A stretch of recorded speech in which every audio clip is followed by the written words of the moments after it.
Okay, so in our first session, we're going to have three presentations. Our first presentation will be by Scott Schaffer on necroethics in the time of COVID-19 and Black Lives Matter, which will be followed by a talk by James Meeker on the political nightmare of the plague, the ironic resistance of anti-quarantine protesters, and then my own talk on the blessings of COVID-19 for neoliberalism, nationalism, and neoconservative ideologies. So the way we're going to structure this is each of us will give our talks in turn. So we'll start with Scott and then James and then myself. And when the three of us have finished, then we'll open it up for question and answer and discussion sessions. So if you do have questions, please save them for the end. When you have questions, feel free to either raise your hand or type the question into the chat, or if you feel more comfortable, you can also send your questions directly to me through a private message. So with that said, Scott, if you're there and you want to kick us off. Great. Thank you, Michael. And thanks to everybody around the world for tuning in. It does seem a little TV-ish, and I have to admit, this is the first conference I've given where I've given a talk without shoes. When I began writing this contribution to this amazing collection of rapid response social scientific insights on the COVID-19 pandemic, Canada was still relatively insulated from the effects of the pandemic. The land border with the US had been shut except to essential travel, work, transportation of goods, and family emergencies. Air travel into the country had been severely curtailed except for essential travel. And there was a consistent commitment on the part of both political leaders and the citizenry to get through the pandemic as quickly as possible by limiting ourselves to only essential activities. And I'm highlighting the essentialness here because it's become even more clear to me in Plague Year 2 that what I see operating in North America behind our responses to the pandemic is a necroethics, an ethics of expendability and sacrifice that enable people to decide that and to be copacetic with the idea that some persons are essential and essentially expendable, and others must be protected at all costs. April 16, 2021, the Premier of Ontario, Doug Ford, makes an announcement extending the current 4-week lockdown of the entire province by 2 weeks, enhancing police powers to enforce stay-at-home measures, hinting at forthcoming triage protocols having to be implemented by hospitals across the province, closing playgrounds and other outdoor sporting activities, and yet again, my friends, promising to, quote, not rest until this virus is beaten. If this seems like this isn't all that can be done to beat this pesky virus, I'm not surprised. The Premier glossed over one of the most important elements 2 minutes earlier in this press conference. To quote, we need more time to continue vaccinations to priority populations because getting needles and arms will help put this pandemic behind us. Through no fault of their own, certain communities are waging a bigger battle than others. 20% of the province has 80% of the cases right now. We need to use the limited vaccines we have to focus on the inferno because we will all benefit from getting these areas under control. That's why we're increasing vaccine supply to hotspots by 25%. And we're pressing the federal government to get us those shipments, end quote. The 20% of the province that has 80% of the cases, as deeper research by the Wellesley Institute and other organizations show, is precisely the part of the province that is not receiving vaccinations, not receiving protection from exposure at work, either by working from home or through employers providing PPE and paid sick leave, excuse me, not COVID, and any general consideration except insofar as they either interfere with people's efforts to drink on restaurant patios or deliver their Amazon packages. Working class, frequently racially marginalized and or newcomers to Canada, frequently women working low-wage jobs, exposed to close working conditions by virtue of the jobs they are forced to hold, and exposed to the general public who thinks little of their protection. This necroethics, which it should be noted has been there before this moment. This is not anything necessarily new. It's this conjuncture of the COVID-19 pandemic, the brutal and brutally displayed racial inequalities in North American society, and what are seemingly public discussions of whose work is most essential for a society. It is simply showing itself for what it's always been, the interpersonal, material, and ideational ethics that is the foundation of the death worlds, and Mbembe argues are the juridical effects of decisions regarding whose lives matter for a social order and whose are worthless. My initial impulse, as I discussed in the essay, was that we were seeing a form of societal triage, a result of the set of algorithmic procedures that determine what resources go to what groups of people, and we generally think of as most commonly occurring in hospital emergency departments or in mass casualty situations. These explicit efforts at equitably sorting out who ought to receive treatment in the instance of limited available resources gets us closer to seeing how we could think of the pandemic as reflecting a societal triage. As a society, we seem to have decided that certain people, based upon their type of paid employment, needed to be protected and locked away in their houses in a kind of, quote, white-collar quarantine, while others were so essential to the proper functioning of our society that they needed to continue to leave their homes, work, and potentially be exposed to the coronavirus illness and potential death. And this appears to be on its face the same kind of sorting system that a triage protocol would use. Identify the criteria on which we decide the extent to which resources will be allocated, assess the people exposed to the sorting protocol, and then apply the treatment. The problem here, though, is that this is actually the obverse of triage. It's got the same form, so we could call it an isomer, except that where triage involves the allocation of resources to support and heal people, what has happened in COVID is a reversal of that directionality, giving us the allocation of people to support and heal resources, to essentially serve as profit fodder. Certain occupations in the late capitalist economy were declared from early on in the pandemic to be essential for the continued operation of society. Healthcare was obviously one of these, as were pharmacies and food production and resale, but we lose sight of who counts as essential after that. According to the Economic Policy Institute last year, essential services in the US included food and agriculture, emergency services, transportation, warehouse and delivery, industrial, commercial, residential facilities and services, healthcare, government and community-based services, communications and IT, the financial sector, the energy sector, water and wastewater management, the chemical sector, and critical manufacturing industries. In the United States, that amounts to over 55 million workers, as opposed to 86 million who worked in non-essential industries. And the proportion is roughly the same in Canada. Where this begins to lead us toward understanding what I call the necroethics of capitalism is when we look at who those essential service workers tend to be. From that same Economic Policy Institute report, we find that the oft-valorized frontline workers, those who were most likely to be exposed to COVID, tend to be subalternized groups. Women are the majority group in healthcare and government and community-based services. Racialized persons are the majority group in food and agriculture and in industrial, commercial, residential facilities and services.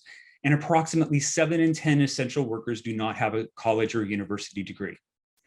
In Canada, more than 1/3 of personal care workers, nurse aides, orderlies, and patient service associates were newcomers to the country. And the majority of these were women, with the largest group being Black or Filipino women. In Toronto, Vancouver, and Calgary, more than 70% of personal care workers were immigrants. And 45% of the most recent newcomers working in these industries had a bachelor's degree in health-related fields, continuing the trend in Canada of newcomers being more highly educated than the jobs they are hired for would normally require. Other data show that primary earners with high levels of education tend to hold jobs that can be done from home. 66% of workers with bachelor's degrees or higher can do so, while less than 30% of primary earners with a high school diploma can work from home. Put another way, the groups of people who are most exposed, most likely to catch, and most likely to die from COVID, and those least likely to be vaccinated, are the groups that have the least power and the least voice in our societies. And we can comprehend this in a variety of ways. These groups, subalternized, racially marginalized, and hierarchized by gender, reflect the other of settler colonial societies, those against whom the resources of that society are mobilized to keep them in their subordinate positions. The things that were closed, for example, on April 16th, such as playgrounds and parks, tended to be the only accessible resources to people who do not have vehicles, who are reliant on public transport, who have shifts that are working shifts that are off schedule from everybody else, and so on. We can also view these groups as the socially disappeared. And to quote from Gotti, from the original disappeared, it inherited its features. Absence, invisibility, lack of representation, the impossibility of being put into words or being named. The social disappeared is broken identity and exclusion. It is dissociated body, bad death, and bad life. Or following Joan Cox, we can view them through the lens of the surplus, a status that is imposed on others in part because people feel that they are becoming surplus themselves. Using any of these conceptual frames, we can understand the essential workers here as expendable, fodder to keep, oh shoot, sorry, my window just disappeared. Fodder to keep the society going. I really apologize.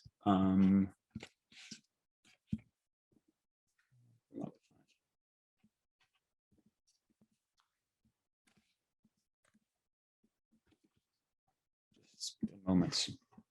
This is quite embarrassing, actually.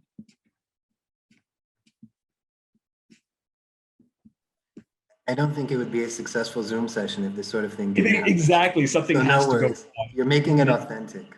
And it's completely because I'm just incompetent. Using any of these conceptual frames, we can understand the essential workers here as expendable, fodder to keep the global capitalist system going, which US Treasury Secretary Steven Mnuchin has said cannot be stopped, even if it takes hundreds of thousands of deaths. And her willingness to expose these groups of people to the dangers presented by the pandemic demonstrates that a central component of late capitalism is an ethics of expendability, one that makes the death of others easily conceivable if we validate them as heroes and temporarily raise their meager earnings by $2 an hour. Extrajudicial executions by the police, like those of George Floyd and Breonna Taylor, or of trans women of color like Rhea Malton, Remy Fells, and Mercy Mack, only validate this expendability. Subordinated bodies, especially those of people who are Black, are only valuable when they can be used to protect or enhance resources, whether those resources are economic or juridical. On Mbembe's analysis, necropower is firmly in the hands of governmental or juridical actors. Following Foucault's logic of biopower, in which state agents have control over life, Mbembe identifies key structural components as being the site at which necropower operates, namely the colonial or post-colonial government and the economy. The slaveholder, the colonial or post-colonial potentate, or the colonial occupier from the 10th century onward, the list exhausts all my remaining space. All of these mechanisms are responsible for the creation of the death worlds that expose people to death or disappearance, whether real or simply social. But as I've indicated earlier, this is not the only way in which this kind of necrotic activity can take place. The Kevins and Karens of North American society are not state agents. They are customers at a Chipotle. They are neighbors who believe that their Black neighbor is illegally building on his property simply because he's Black, or they are blocking a Hispanic man from entering his own parking garage. Or they are democratically elected leaders facing re-election who believe they will gain political support in saying that some people will have to be sacrificed for the sake of the American or Canadian economy. While the police are clearly agents of the state that enforces a kind of necropower, they don't operate in the shadows. They are happy to kneel on someone's neck for 9 minutes and 29 seconds while being videotaped because they believe that other people will think they did the right thing, or in the aftermath of that extrajuridical execution, continue brutalizing racialized bodies even though the eyes of the world are on them. And the economy is not a state agent, but the top 10% of wealth holders in the US who own 92% of all stocks and whose stocks rebounded very quickly after the onset of COVID are still happy to expose nurses, doctors, fast food workers, and now restaurant servers and others to corona-related viruses or potentially to a long, slow, solitary death. These are not political or juridical acts, or even necessarily economic acts. They exist at a much deeper level than those structural aspects of modern society. Because while the person who holds out the belief that some need to be sacrificed for the sake of protecting resources may be an elected leader like Donald Trump or a billionaire like Jeff Bezos, they do not hold their views on their own. They expect that others will endorse them and orient to others similarly, or at least accept their claims about the expendability of other human beings, and particularly their chosen set of human beings, whether racialized or classed or otherwise classified as being legitimate. These are the necroethics of late modern capitalism. that set of ethical beliefs and orientations that underlie and undergird the political, economic, military, or juridical abilities or forms of sovereignty that enable the creation of death worlds to which others ought to be exposed. These are the ethics of an elected leader, noting that 20% of his constituents had 80% of the cases in the province, shrugging his shoulders, promising to send a few vaccines their way when the federal government pulling them up, and of the citizens around me, keeping Amazon churning, grocery deliveries rolling, and being relatively inured to the idea that they are the minions of late capitalism's death worlds. Thank you.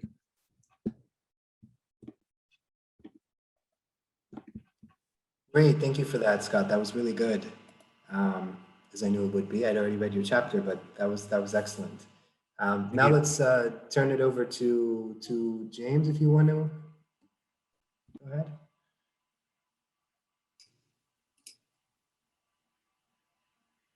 Here we go. Hello, everyone. So this also feels a bit like a television broadcast. I've been teaching this semester like this, but it still feels unusual not to stand in front of everyone. So there's a little bit of awkwardness here, and live from my home office. So what I'm going to do is I have a bit of a presentation to kind of keep me on track a little bit better that I'd like to share screen with here. So let me share my screen here, and I think we can begin. Okay, so myself, when COVID first started happening and came on my radar, maybe I'm a bit paranoid, but it was more in late January. And I remember telling my wife that this was going to be a news item I kept an eye on to, watch, and then for our own kind of personal safety. And I remember thinking that what I was most worried about really was going to be the panic, the kind of societal panic around something like a global pandemic. And then I found it to be an oddly contested idea that was even happening. And, of course, there was the type of political discourse that tended to downplay the disease, particularly in the United States, and the worry of the economy. But, I noticed it coming from just, from all walks of life. And just this kind of skepticism about whether or not COVID existed, whether or not it was going to be serious, and so on and so forth. And generally speaking, I tend to think very theoretically. So I was like, what is a framework that we can understand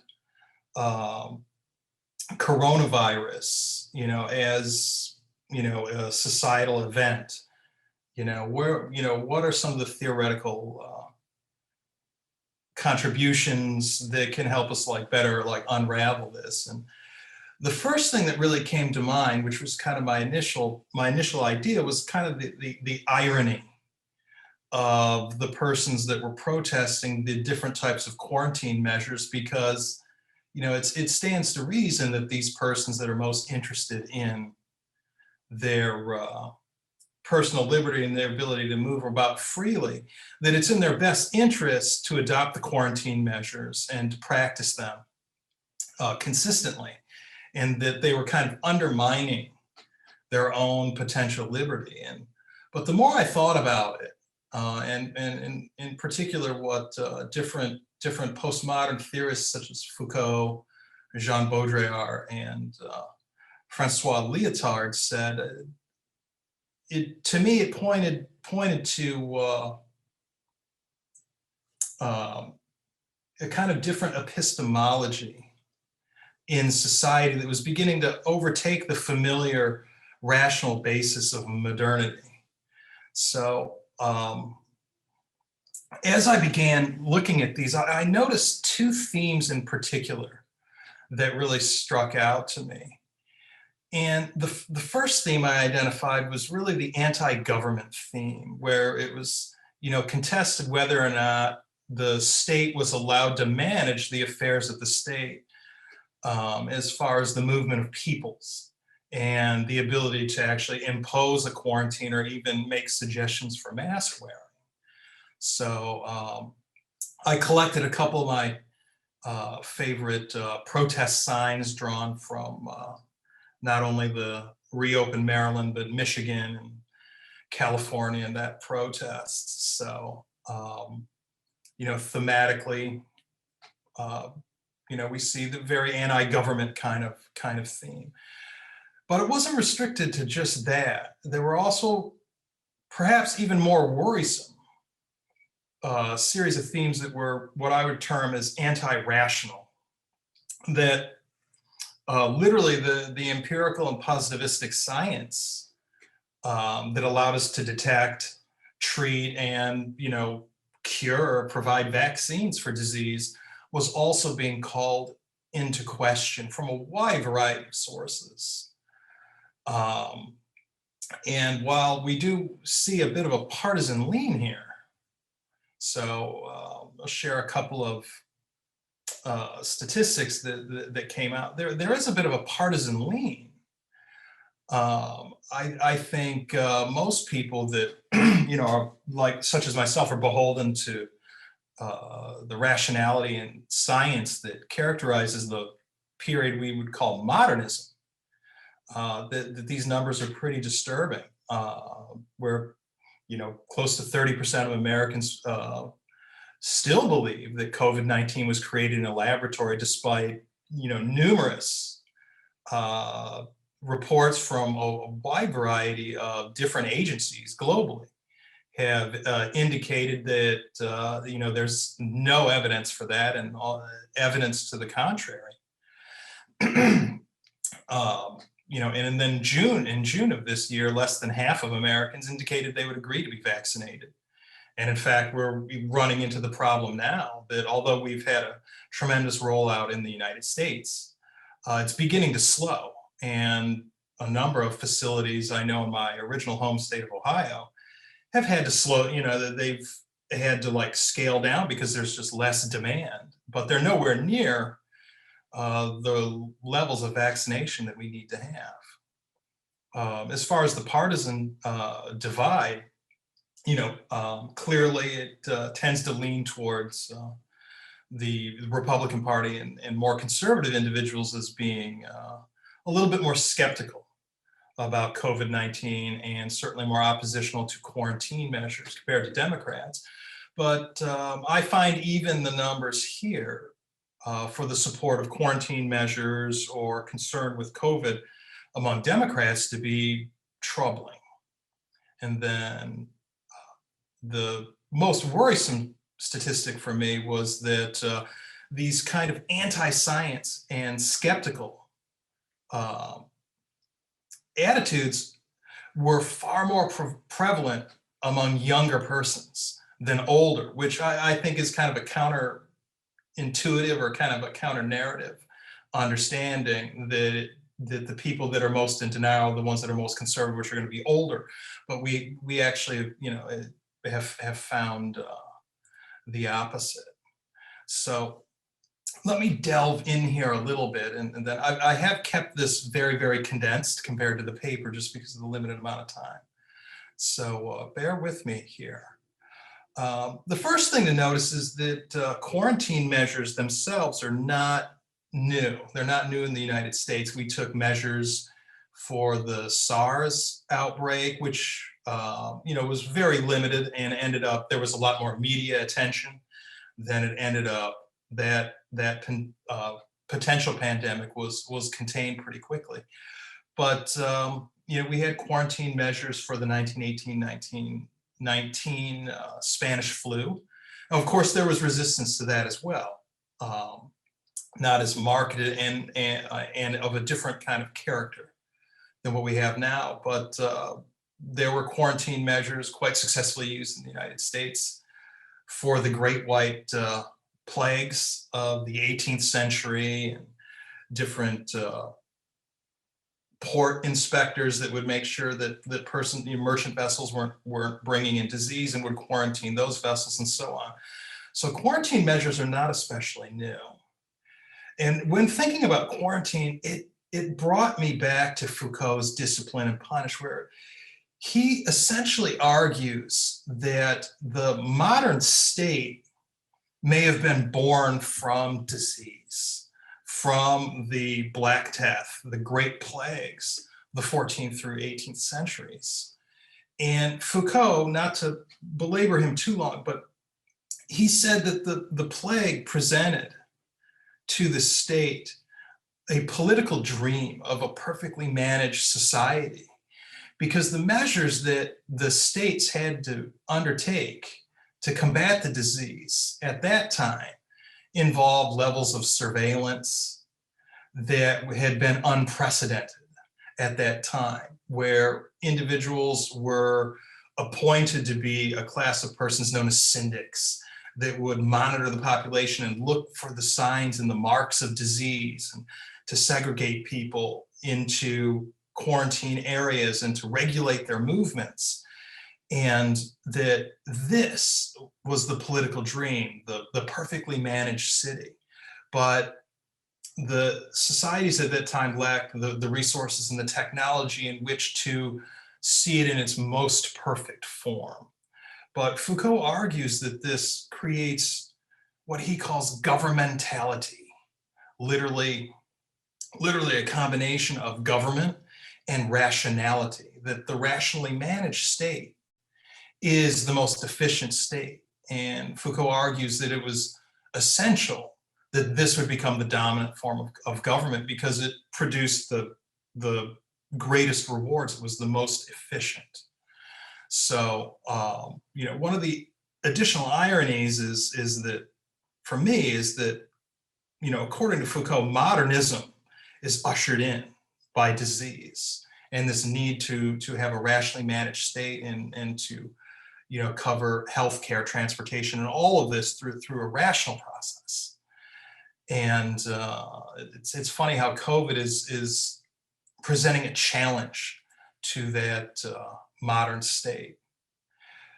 But to account for this new change, so Foucault describes as how the modern state comes in. Another thinker, Lyotard, makes me think of maybe how the modern state could be going out, that we're becoming postmodern. Postmodern meaning what comes after modernism, not only societally, but epistemologically, the way in which we establish meaning and knowledge. So a key idea of Lyotard is the idea of the meta-narrative, or a narrative about narratives, the way in which that we construct knowledge, meaning to legitimate knowledge and thus to legitimate the society. Certainly for modernism, it was largely technical rationality, science, efficiency, and all of these things. But writing in the late 70s, Lyotard began noticing a trend of anti-rationality that was coming into being, that he says is an incredulity towards meta-narratives, just a distrust. Because the idea of the modern age is there was very much a mono-narrative, monolithic narrative, one narrative to rule them all, of rationality. That was the only game in town. And Lyotard says that because of the growth of technology and communications, it is going to naturally lead to the growth of many competing narratives. And by their very nature, these narratives are going to resent the narrative of modernism, of rationality for that. So this makes me think about really what's going on with coronavirus. Are we in this situation where modernity and all of its central tenets are being called into question in the face of this new rising postmodern society, this post-rational society, a post-truth society? And that COVID is what makes it most apparent to us that we are indeed undergoing this. When you look at our discourse about not only coronavirus, but virtually everything at this point, there are these competing narratives where, if you're an individual like me that's beholden to empiricism and rationality, that you almost feel like you're speaking a completely different type of epistemological language with the persons that you may be debating or discussing with. And this is troublesome. Now, in regards to coronavirus, I think a number of troubling questions really emerge. And, one of those is, how will an official manage a public healthcare system in a climate of increasing anti-rationality and furthermore anti-governmentality, that not only do they reject the science, but they reject the authority of the state in which to manage healthcare and to issue quarantine directives? What would this postmodern healthcare system look like? Is not as far as implementation, but also, training the next generation of researchers and physicians in that. What's going to be the impact of the health of populations in a regime that are hostile to rationality? We're already beginning to see this in Brazil, and we saw certainly a good part in the United States, but elsewhere in the world. Is there any way to balance these systems of rationality and anti-rationality within it? Or is public health care going to just vanish along with the other social programs that define the modern state, such as entitlements and so on and so forth? Is it going to be necessarily doomed within a generation? Now, there are a couple of rebukes to this. One of those is just the reality of disease. Disease doesn't care about your epistemological framework and whether or not you reject positivistic science or not. It doesn't care about your feelings or your emotions or your thoughts. It is going to infect, it's going to run its course, whether you want it to or not. The second rebuke is that regardless of who is managing the state, whether it's an authoritarian regime or a democratic regime, the ultimate goal of a state for its own survival is to manage populations. And a state that cannot contain a pandemic such as COVID-19 is eventually doomed to fail at a certain point. And the third is really that this shift into these anti-rational and anti-governmental frames that characterize postmodernism, it's recent and incomplete. Could this be headed off, before it has its full effect, or is this just something that's inevitable because it's baked into the cake of modern communications that, as Max Weber says, we're kind of locked into that iron cage and it's only going to encroach upon us more and more. So that's kind of a brief outline. There's a lot more in the paper. I tried to make it the most digestible. The time frame's a little tight, but there are many speakers. So thank you for allowing me to speak, and thank you, Michael, for organizing this conference for us. This is important, and also it was very timely in how quickly it had to be put together. It really had to be quite difficult, quite a labor for you. So thank you very much. Thank you, Jim. I'll confess there were a couple nights I didn't sleep. It's true. I Okay. imagine. Maybe more than a couple. There might have been adult beverages on the side, but there were ways to get through it, no doubt. That was a great presentation. Thank you. Before I get into my own talk, I just want to say, as I'm probably going to find myself saying frequently over the next 3 days, that one thing that's very special for me as the editor is that I've had the opportunity to read all of these folks' chapters, obviously before today, but there's something quite different about seeing someone present their information rather than just reading the words on a page. So I'm really enjoying this and looking forward to getting to hear others. For now, I'm going to bore you a little bit more with my own voice and my own presentation. Let me try to share my screen here.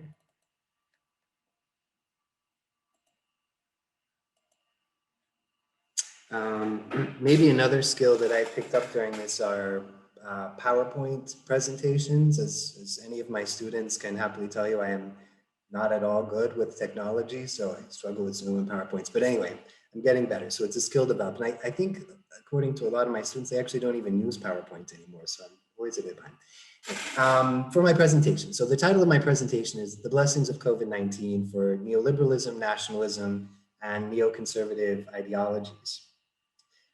So in this talk, I'm going to talk about each of those in turn and how each has enjoyed a newfound resurgence even while death tolls, unemployment numbers, and indicators of social and psychological distress have all surged to levels unknown in nearly a century. So I'll begin with a general discussion of each, and then turn to how they are linked together by this construction of an other and a general promotion of inequality. And finally, I'll conclude with a hope that everything I've just said is incorrect. So starting with neoliberalism, neoliberalism is simultaneously an economic, political, and moral approach to the understanding, development, and enactment of social and economic policies. As an economic approach, it favors deregulating businesses, the widespread privatization of public industries and services, an emphasis on the movement of capital, and defunding of the Keynesian welfare state. As a political approach, it glorifies the bootstrap mentality to economic success, a heavy emphasis on rugged individualism, and a general retraction of the state from affairs of the market. As a moral approach, it's generally emphasized profit over people and a greater concern with the market and economic indicators than with individual lives or well-being. As has been made clear with large-scale government bailouts in a number of countries, government intervention has come to be the norm of the day. At first glance then, it might appear as though neoliberalism has come under threat with the current governmental and societal responses to COVID-19, especially as it's rather axiomatic in neoliberalism that government solutions are considered inferior to market solutions. In fact, many have taken just this perspective, and in a move reminiscent of the analysis of the post-2008-2009 crisis, are arguing that neoliberalism has again found itself in crisis. That said, there's a strong argument to be made that these interventions and temporary aberrations to core neoliberal ideologies have all arguably been done to preserve, if not to further, the interest of neoliberal principles. As Saud Philo has noted, at the hour of economic need, state intervention is questioned only for what it has not yet done. My argument that the current pandemic is actually a blessing for neoliberalism is premised on the idea that these kinds of disruptions being experienced are in fact only serving to strengthen it. It seems likely that after the pandemic is over, or at least until after we found a new structured way to live with it, that memories will fade. Governments of the future are likely to then turn to their balloon debt burdens, the majority of which I think it bears noting went to big businesses, as reasons to hack away at social spending. For neoliberalism itself, the crisis also opens a future for further structural reforms, for temporary extraordinary measures curtailing civil liberties, for profiteering from disaster, and in this case, culling an unproductive segment of the population in a literal conversion of dead labor to capital. As this is arguably the greatest disruption to neoliberalism in at least a decade, it might also turn out to be its greatest blessing. Arguments that neoliberalism is in crisis then are based on massive intervention of the state have missed the critical point, that in any case, neoliberalism has always used government intervention when convenient to police the working classes, prop up the financial system, bail out large firms that would otherwise go bankrupt, and open up markets abroad, often through military intervention. Indeed, neoliberalism only encourages the state refrain from market intervention unless such intervention is necessary to maintain, promote, or expand the market. And that's exactly what we've witnessed with the trillions of dollars being spent on economic recovery around the world, by which most states have given the lion's share to corporations and a relative pittance direct to human populations. Big businesses have been bailed out, small businesses have largely been left to wither, and living people have been left to starve. Following the central adage of neoliberal practice then, it's markets first, people later.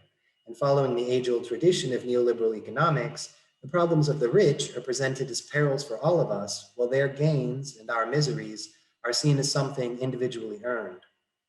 Personal problems become public issues only when those problems are those of the rich. As it turns out, there is no we when the news is good. If we turn our attention to nationalism, while definitions vary, most understandings of nationalism assume the nation state as a primary autonomous unit of social boundedness, where issues of citizenship, immigration, social and civil rights, and a general sense of belonging are determined by membership within some grounded, territorialized unit. In many ways, the pandemic has been a blessing, both for those adhering to, promoting, and benefiting from nationalist ideologies, as well as for those wishing to critique them. One thing that most commentators would agree on is that there have been a number of leaders and political movements who've seized the current moment to grab more power. One of the most glaring cases of this would be Hungarian Prime Minister Viktor Orban, who passed legislation allowing him and his government to rule by decree until the pandemic is over, and giving only them the authority to decide when it is over. A number of other countries, including Poland, Turkey, Russia, and Egypt, have also seized the opportunity to find, detain, and imprison people accused of spreading misinformation, whether that information related to the virus or not. It's also worth noting that Modi's government in India has benefited greatly from the lockdown, largely quelling the growing unrest against his government's highly controversial and blatantly anti-Muslim citizenship acts. One of the reasons we might be witnessing such a rise in nationalism due to the pandemic is because of the unprecedented control states have regained over citizenship and border controls. As borders have locked down, citizenship has taken on an increasingly territorialized identity. Since early 2020, and still through to the time of writing, nearly all states around the globe have enacted some form of restrictions on who can get in and who can get out of their national borders. The increase in border controls and intensified territorialization of citizenship then have both fueled and been fueled by a sustained creation of the other, both as internal enemy and external threat. In order for one to recognize the nation and who belongs within it, there must be a not my nation and a construction of those who are deemed not to belong. The construction of such an other has been achieved in numerous ways and against varying targets. For example, incidents of threats and violence against LGBT individuals spiked in South Korea after an outbreak there was traced to a gay nightclub. Muslims in India have come under increasing scrutiny and attack as they have been labeled as vectors of disease, and Hungary's Orban mandated shutting down universities, saying there are lots of foreigners there. Perhaps the most globally identifiable other has become Asians from any national origin, a group that has witnessed dramatically increased levels of discrimination and violence in a number of countries. The violence against people of Asian descent, or at least those who appear as such, has been especially notable in the United States, spurred on by Trump's continued insistence to refer to the virus as the Kung flu or China virus, among other racially charged names. The other as target can also be other national entities, supranational organizations, and global governance institutions. In many ways, China has become the idealized other nation upon which many have seen their own nationalism surge. There have also been questions about the inability of supranational organizations, most notably the European Union, in terms of how they have handled the pandemic, and increasing concerns that the pandemic has only served to make the future of such organizations all the more fragile. In line with such critiques, EU countries have certainly seen an increase in retrenched nationalism. To give one example, when German Chancellor Angela Merkel stopped shipments of personal protective equipment bound for Austria and Switzerland. We turn our attention then to neoconservative ideologies. Neoconservatism is a political, philosophical, and many argue moral standpoint that favors individualism, free markets, and hawkish international interventions. Neoconservatism is also commonly associated with high levels of religiosity, xenophobia, homophobia, Islamophobia, sexism, and a general abhorrence of multiculturalism. On an economic level, neoconservatives favor the free market and a general scaling back, though not total elimination, of the welfare state. Arguably, the two foundational principles at the core of neoconservatism are neoliberalism and nationalism. To a large extent, then, all of the arguments cited before could be repeated here: an emphasis on profit over people, a return to strictly homogenous understandings of territorialized citizenship, and a scapegoating of minorities and the other. In addition to those arguments, I would, however, like to highlight two additional blessings of the pandemic to neoconservative ideologies: the use of such positions to attempt to elicit political gain, and a placement of blame on an increasingly multicultural world. Few global leaders took more advantage of the pandemic to attempt to appeal to their voter base than then President Donald Trump. Trump frequently blamed the spread of the virus and the breakdown of the US economy on oppositional governors, Democrats who he claimed had exaggerated the virus to cripple his re-election chances, the previous Obama administration, the World Health Organization, and most notably and most vehemently, China. It seemed everyone and everything was to blame except the Trump administration, and least of all, Trump himself. In fact, it was only after polls across the political spectrum showed a marked decline in support for the president's response to the pandemic that he began to wear a mask, and that was more than 6 months into the pandemic. Unfortunately, Trump was not alone in this category of world leaders who seized the opportunity to invoke neoconservative ideologies in attempts to fan their political base. Bolsonaro in Brazil has similarly openly flouted the seriousness of the virus, famously referring to it as nothing more than a little flu, and even failing to take the pandemic or the science of it seriously after both he and his wife contracted the virus themselves. Similarly, Orban in Hungary has used the pandemic to rile up his base in order to pass even more of his increasingly conservative agenda. And in Poland, Duda narrowly won re-election after resorting to such tactics as calling the LGBT rights movement an ideology worse than communism and claiming his opponent would sell out Polish families to Jewish interests. In fact, at various points, it has seemed that many have been more interested in finding who to blame than finding how to cure. And it's to this idea of an other that I now want to briefly turn our attention. So the relationship between neoliberalism, nationalism, and neoconservative ideologies is strong. We can perhaps think of neoliberalism as economic, nationalism as political, and neoconservatism as ideological, although those are inextricably intertwined. This triple threat, as I call them, all rely on some sort of arbitrarily constructed other in order to survive. Neoliberalism requires an army of workers to generate profits for a minority of elites. Nationalism requires people who are not nationals, and neoconservatism requires a minority group who can be painted simultaneously as scapegoat as well as threat to traditional values. The COVID-19 pandemic has generated a plethora of opportunities for constructing another against which citizens, ideologues, and macro-level social systems can defend themselves.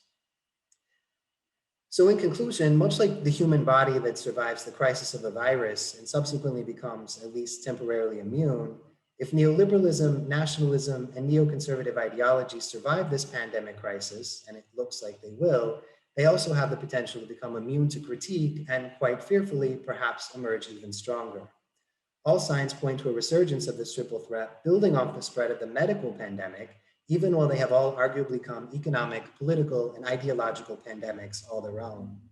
Where we as a global society go from here is entirely up to us, though it's unlikely that we'll be able to rebuild a stronger, more equitable, more just society if we do not take to task dismantling the triple threat and searching for more open, more inclusive, and more socially aware alternatives to existing social systems. So on that cheery note, I'd like to open up the floor to a general discussion and a question and answer session. So to be honest with you, I don't know what I've done with the security sessions in the last half hour, so I think it should work if you raise your hand. I promise a good time, I suppose. Does anyone have any questions or comments?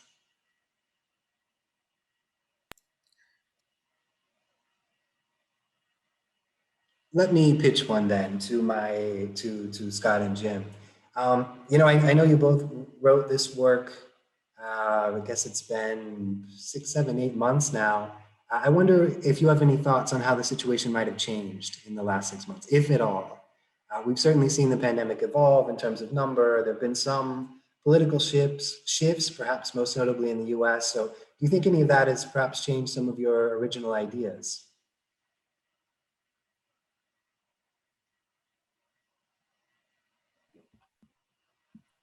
James, you can go first if you like.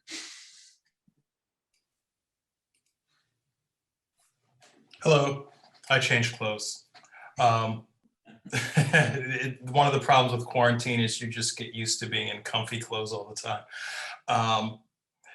No, I've to tell you the truth, you know, it's there's more of a having gotten used to and kind of complying with a lot of the quarantine, but many people, you know, kind of grumble about it, but it's kind of like people are going along with kind of the collective and in a way, and there's a bit of a stigma to be too openly anti-mask, it seems, in public. So, you know, I've seen people generally complying with mask mandates generally in Maryland, but I still think that the kind of like undergirding epistemological frames exist. And to kind of add to that, one of the things I would say is I think there's a lot of attention to maybe the kind of political ideology behind it.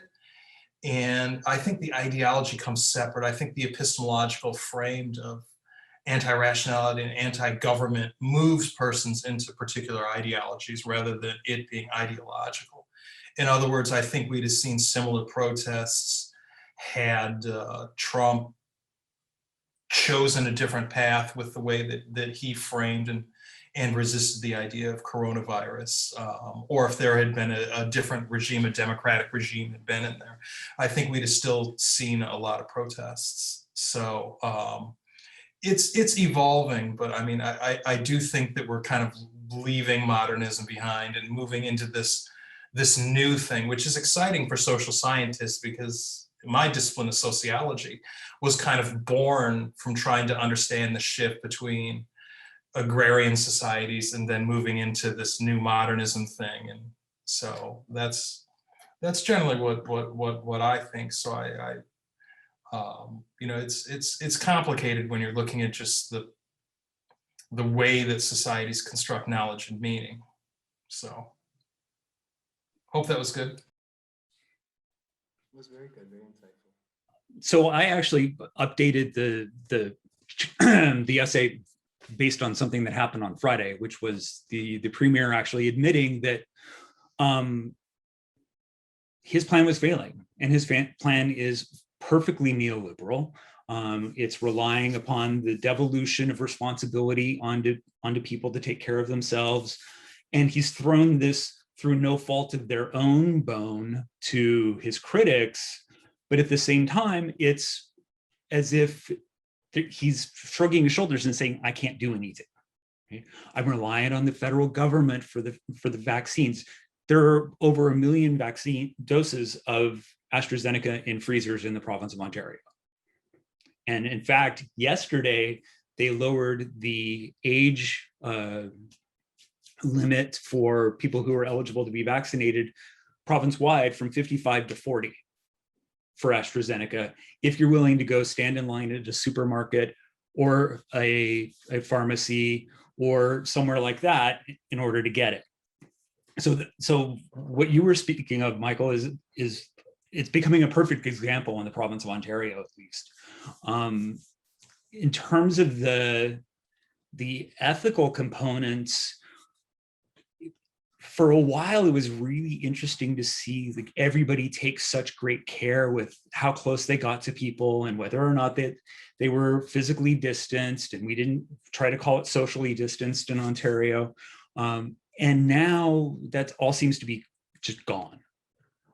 There's less of an emphasis on that spacing. There's less of an emphasis on protecting workers at a grocery store, fellow customers, and so on. Canadians are known generally for being really good at queuing and following directions quite well. And now all of the one-way shopping aisles, that's all gone, right? Nobody really cares. The mask has become the necessary accessory, but that's about it. And meanwhile, we've got an Amazon plant that has 650 cases. We have a food processing plant that has 150 cases, and it just sort of gets blipped onto the radar, but that's about it, right? So if anything, I mean, I hate to toot my own horn and say I was right, but it's actually become more deepened and more unmarked almost. We've just sort of come to accept the fact that people who work at a grocery store are going to get exposed and are going to get sick and are going to die. Yeah, I think this is one of those moments when I like to be right as much as anybody else, but it's one of those moments when you're a little bit sad that you are, and you keep hoping that you're not. And it turns out that I'm afraid a lot of times, having read all of the work in these 2 volumes, I'm afraid a lot of it's not only been right, but maybe even underestimated in some cases. And that is frightening. But I think we'll end this session for here. I'm going to spend the gap in between figuring out some security measures. And I hope that you'll be able to join us for the next session. It'll be a little more calm, probably not much more cheery, but at least a little more calm. So thanks for joining us so far, and we will resume with our next session in about 15 minutes.